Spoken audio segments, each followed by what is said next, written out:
Welcome to the called meeting for the FY25 budget presentation and the millage rate hearing. Let's start with agenda item number 1, call to order. Superintendent Hooker.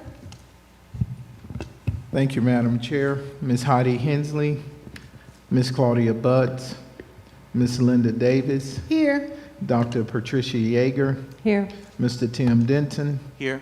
Dr. Mumby Anderson. Here. Dr. Lakeisha Gant. Here. Ms. Nicole Hull. And Mr. Mark Evans. Here. All right, looks like we have a quorum, so we'll go ahead and move on to our next agenda item. Item 3, to adopt the agenda as presented to us. Does anyone? So moved. Second. All right, motion made by Dr. Yeager, seconded by Mr. Denson. All in favor? Aye. All right, any opposed? Okay.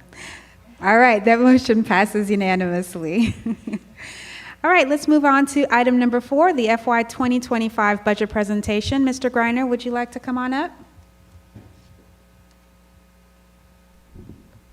Good evening.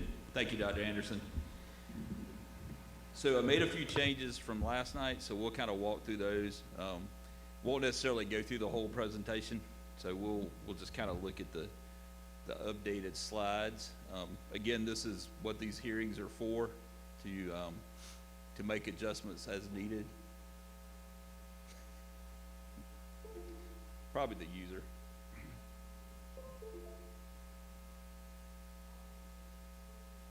Okay, I'll just say next.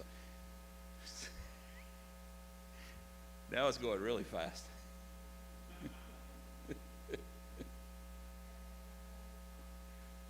Oh yeah, I'm sorry, like on the second slide. I thought you were just, never mind. Just go back to the beginning. We'll start. I'm sorry.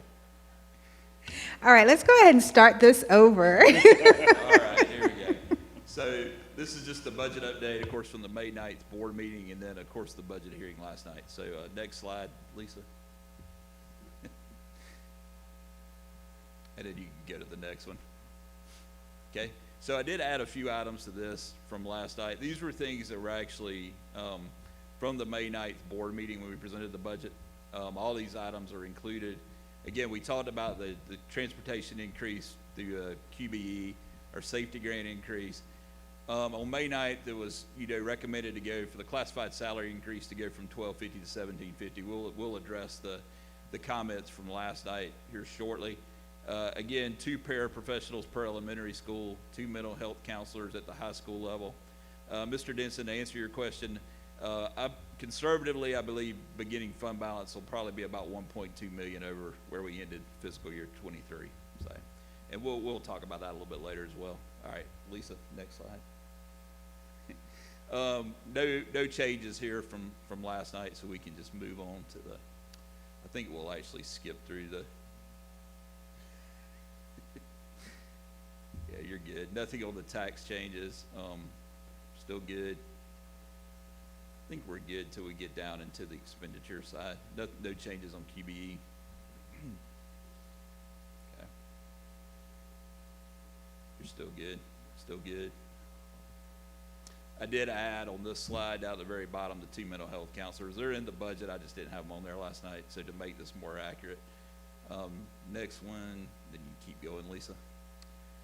Okay, we talked about the increase last night, the 12.38%, and then we broke that down between the state mandates and CCSD initiatives. So you can move on from those. Yeah, we're still good. Okay, still good. Still good on that one.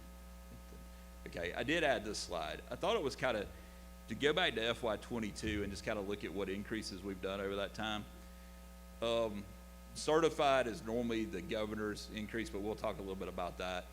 So in FY22, we did two one-time supplements of $1,000 that added up to $2,000. So I put custodians over separate because we'll get to that, because the last fiscal year and this fiscal year, the governor's done a little bit extra for them. So we'll talk about that in a minute. FY23, it was a $2,000 increase for certified and classified, plus a 3% cost of living adjustment. No difference there with custodians.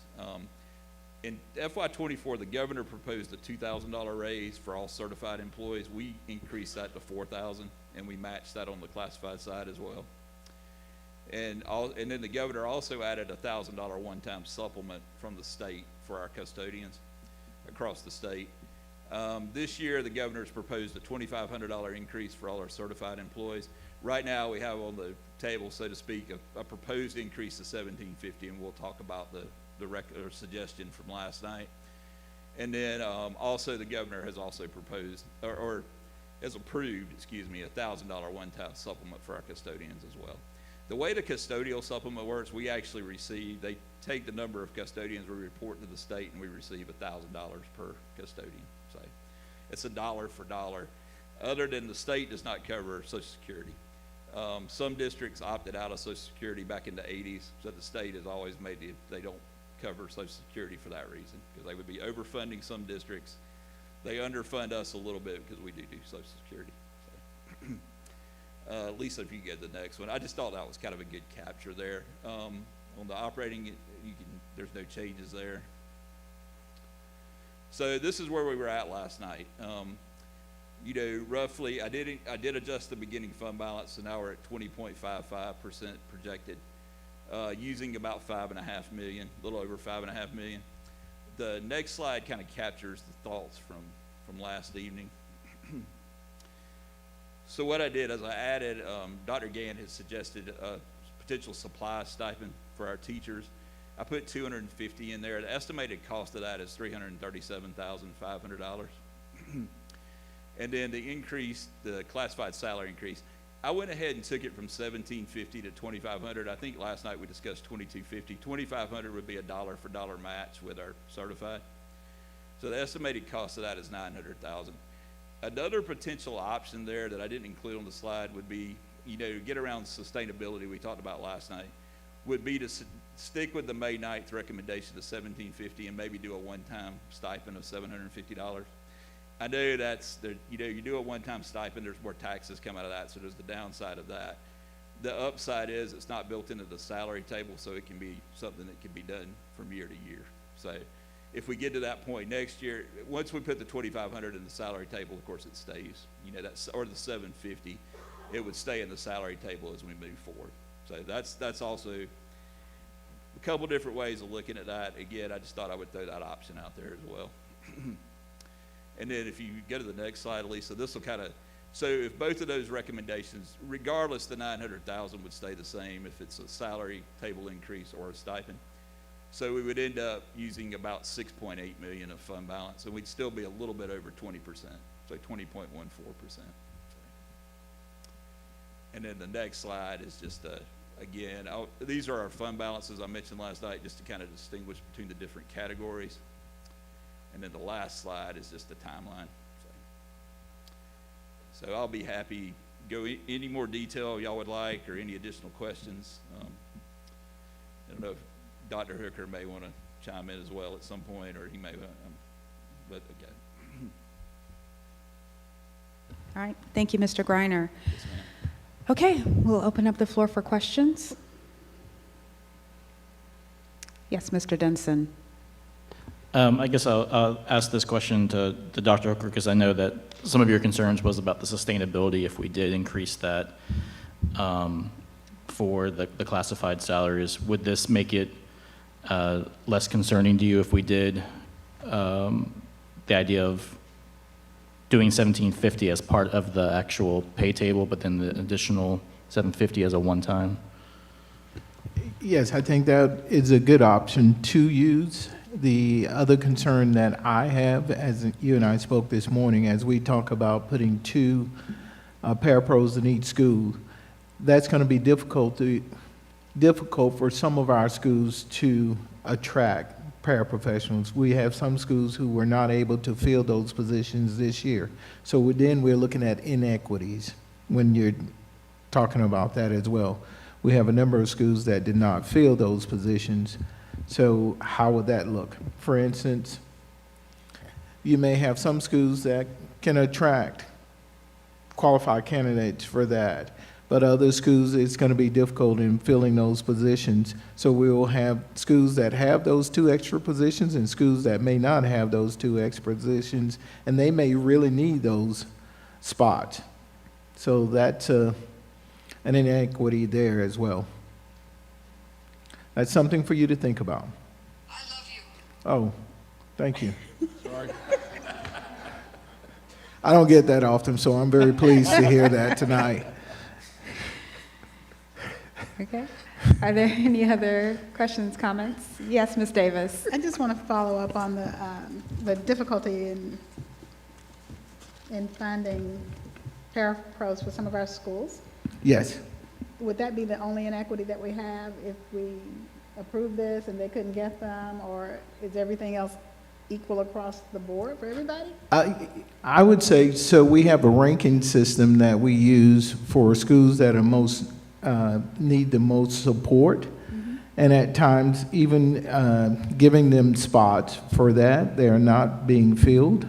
Or if so, you may have individuals who work a couple months and say, this isn't for me. So that's the challenge in doing that. But we work very hard.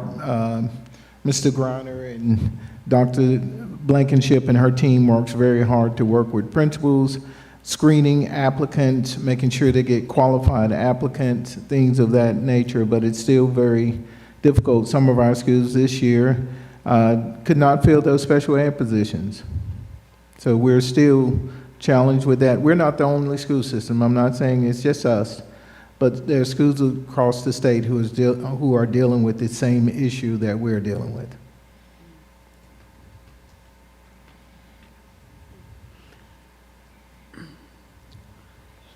Why? Is it just the talent pool isn't there? Is it what are some of the things that I'm just, and I don't want to take us off on a tangent, but I'll be very brief. The talent pool is off, but sometimes the environment in which they work in is very challenging. okay. Any other questions, comments? Yes, Dr. Gant. I was going to say thank you, Dr. Hooker and Mr. Griner, for adding those items for consideration. I wanted to advocate. I don't fully understand the link necessarily between the paraprofessionals and the salary increase, so I may need some more clarity on that. But I did want to reiterate my support for the stipend for teachers, as well as the salary increase to $2,500 versus a one-time stipend for our classified staff as well.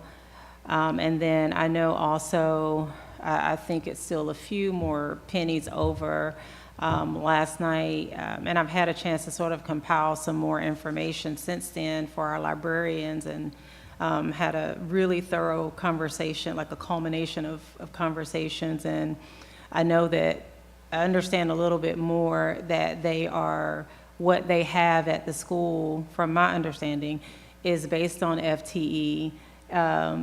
And that is what they're given, you know, for, and that covers books, and it might not necessarily be new books, but I know some of the things that came up, that have come up in conversations, have been, you know, whatever they're given for FTE, that they have to use that obviously to like replenish books, but then it may also go to repair books.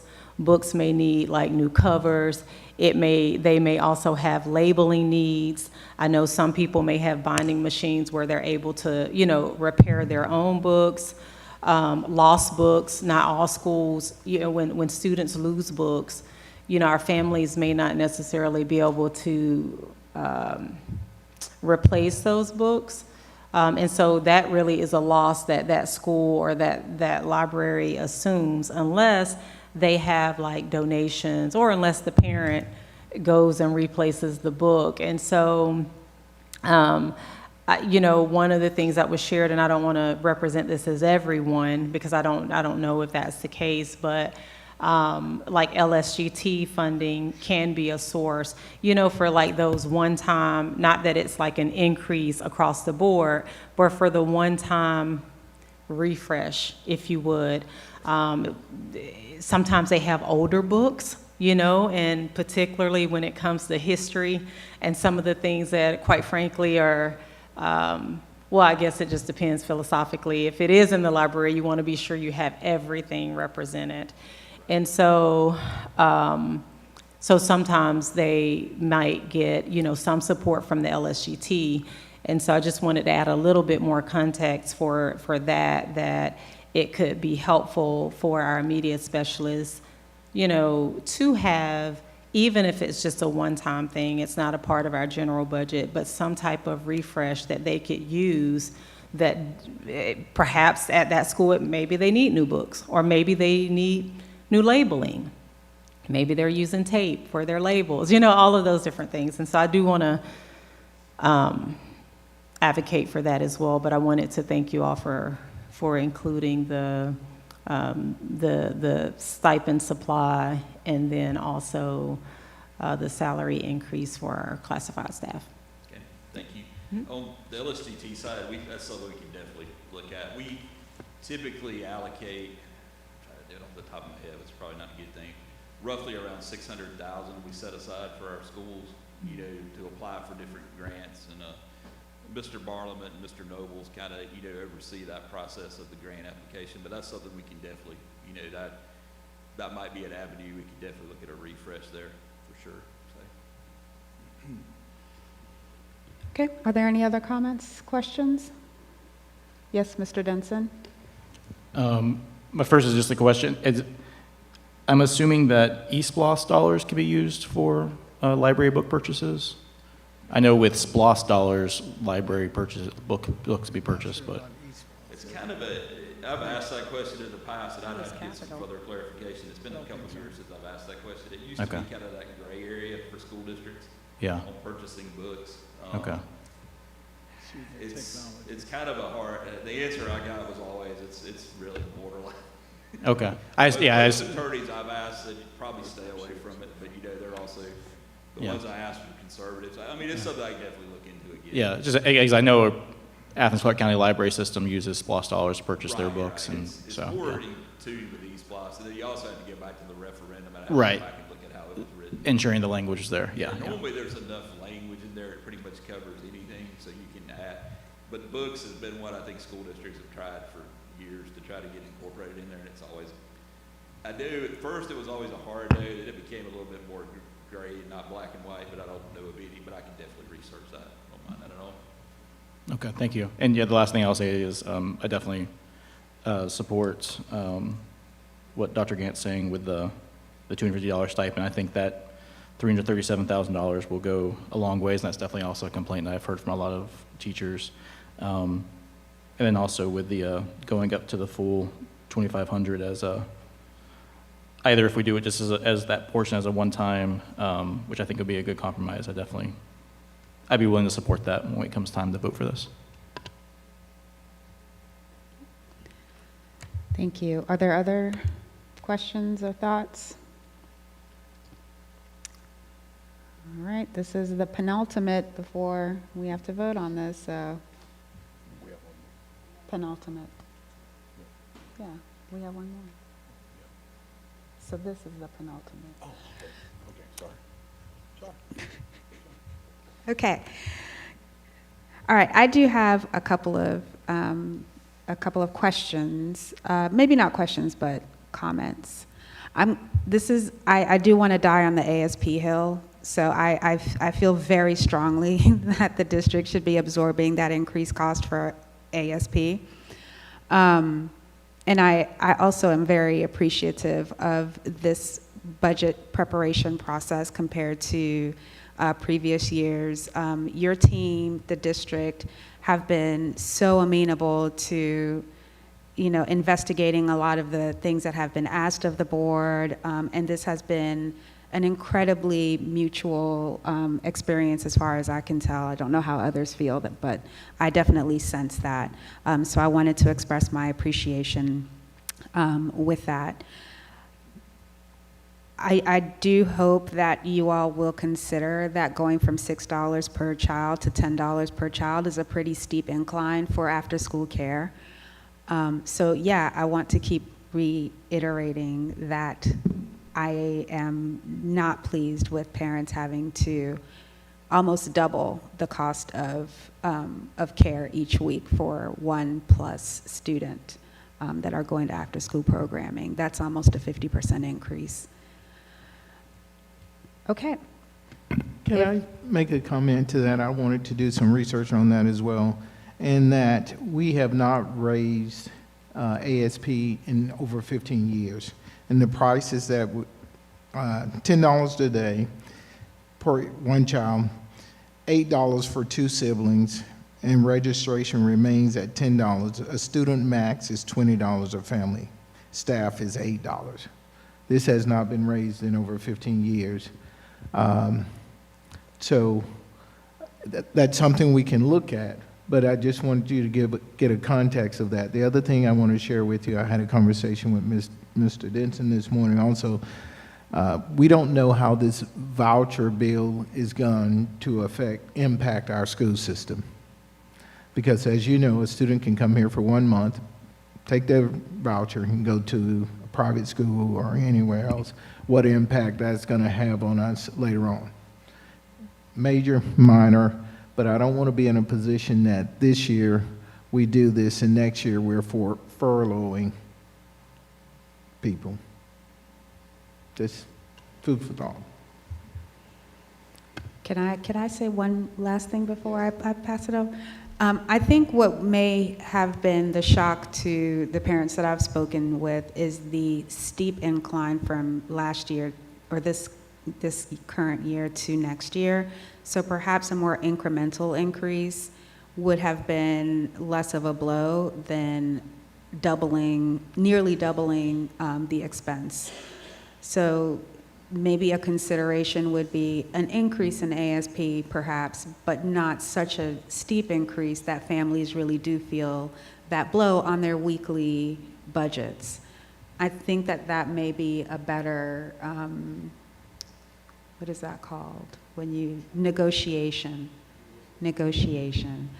But yes, okay, so like I said, that is a hill that I'm dying on, but I will drop it and move on and open the floor back up to fellow members if there's any last minute things before we move on to our next item. Yes, Ms. Davis. I'm just curious as to what percentage of our children participate in the ASP programs? How many people are being impacted by this is, I guess, what I'm trying to get to. And I'm going to refer that to Dr. Scott, and she's giving me the look, but. No, look, just saying that's not a number that I know off the top of my head, but we would be happy to gather that information. They do keep daily attendance for ASP at all of our schools. Mr. Denson. We're arguing who's going to go first here. I guess, and I think that incremental step is a good compromise that makes sense. So I guess I would request if for next Wednesdays, a week from tonight, if we could have cost analysis of how much it would cost if, say, we only raised it, what the budget impact would be if we only raised it $7, what that budget impact would be on our operational budget, because I do think that would be a much less impactful way if it just say went up just $1 over the next 4 years or something. So, thank you. We can definitely do that. I think one thing with the cost, this hit me after the meeting last night, which I'm all for the classified salary increase. Most of our workers in the after-school program are our classified employees. So we end up in a situation where they're working over, so we have overtime involved with that. So when we do the salary increase, it's also raising the cost of the after-school program. But I think, again, it's worth looking at the incremental. One thing we were challenged with this year, this is our first really, we had the COVID years and then we used ARPA funds to kind of cover the salaries, as we mentioned, previously with our audit. So this is kind of the first year. We had to kind of go back and budget based off of, say, 2019 norm. That norm may not, so we're still kind of in that evaluation period as well with the budget. So yeah, I don't mind doing that at all. I will say that we still got some revenues to record this year, but we're pretty close school district wide. Probably we're gonna break even or just maybe have a small loss in the overall after-school program. Again, we have some schools that make money and some schools that lose money. But traditionally, it's the same schools that have lost money in the past. It's just a matter. And it also depends on how they staff it as well. And we've tried to encourage them to look at our principals, our after-school directors on how to best utilize that staff time, keeping in mind, that they are getting overtime for that time.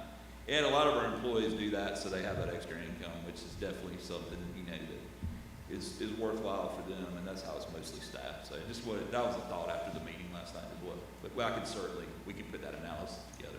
No problem at all. Thank you, Mr. Greiner. Dr. Gant, did you still have something that you wanted to say, or?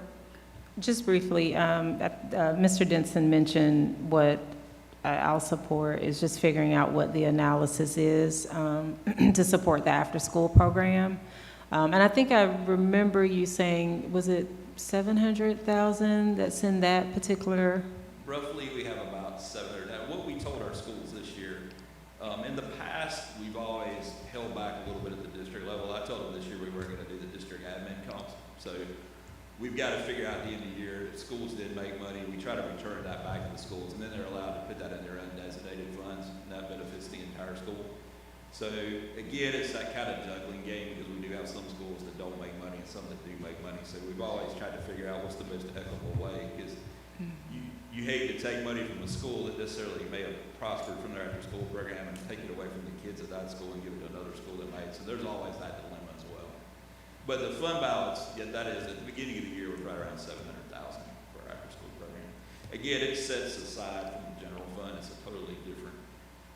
And I told our principals in the beginning of the year we weren't going to do the district admin charges anymore. I've talked to neighboring districts, and they pretty much any funds that are earned go back into the school. So that's kind of we were going to try to use that model again. So. Yeah, and I think this is where, figuring out maybe having those numbers to see where they might land, and then going into this next year, maybe with a fine-tooth comb as we work to approve items that come before us, are we, I haven't made my way through every single line in the notebook, but I do know that there are some, there are some that I'm like, I wonder how is this being utilized? Or I wonder, do we have any extra left that might be able to return? And so I think I would definitely like to see what that might look like with us supporting the after-school program, even if it's for this upcoming year, not having an increase or maybe having a $1 increase, and then being able to, what would it look like to be able to assume some of that and gradually increase it if we have, well, it sounds like we do have to. So. Yeah, that is definitely points well taken. What I was going to say, the majority of our expenditures in the after-school program, much like the general fund budget, are salaries and benefits. We give them a supply budget. They honestly don't end up using a whole lot of that, because I think it kind of refreshes it. They do use it a little bit, but most of it's the salary piece for the after-school program, which you would think that's what it's going to be. But they do get a small supply budget to work with, and if they need more than that, we've definitely accommodated that as well. Thank you. I think philosophically, for me, it's always been when you give people a salary increase and then you say, on the other end, these other expenses are going to increase, then it's kind of well, it becomes a wash at the end of the day. So I think that's why this is just a sticking point to me, because philosophically, it just kind of, it really bugs me when that happens. So yes, I appreciate fellow board members' recommendations and would love to see that. Okay, are there any questions before we move to our next agenda item? Thank you. We will now move to item 5, not forgetting this time, the millage rate hearing. Right. Mr. Greiner? I actually have this work. It helps if you turn this on. That was my fault. So I did do a quick slide presentation on the millage rate hearings. I thought this might be a little bit more condensed. And so Little history, the millage rate for FY '25 was tentatively, emphasize the word tentatively, set at 18.8 mils at the board meeting on May 9th. This would leave the millage rate the same as fiscal year '24. Again, reassessment of properties, there is a property tax increase that we discussed last night because of the reassessment of 7.36%. Again, some property owners will see that, some will not. It just depends on how your house was valued from '23 to '24 by the tax assessor's office. In order to have no increase, the millage rate would have to be 17.511 mils. As we pointed out last night, if we roll what they call the rollback rate, which is the 17.511, we would approximately, our revenue would decrease a little over $9 million for the district. So, yeah, I know it seems like the difference is only 1.289 mils, but remember 1 mil is worth about $7.4 million based on this year's digest numbers. Again, some property owners will see an increase, some may not. It just depends on every circumstance is different. Next, these are the same slide from the budget hearings, just talking about, we had the 7.36% reassessment, and then the new growth is 2.27. We used a 1% delinquency, that's about where we run, about 99%. Honestly, that 1% is made up in delinquent payments really from previous years, so if you add it together, it's always pretty close to 100%. 2.5% fee we pay to the tax commissioner's office to collect the taxes. We have a great relationship with them as far as we get weekly disbursements from the tax commissioner office or the tax commissioner's office. Our millage rate is at 18.8, again, tentatively at 18.8, and then that's going to roughly bring in $134.8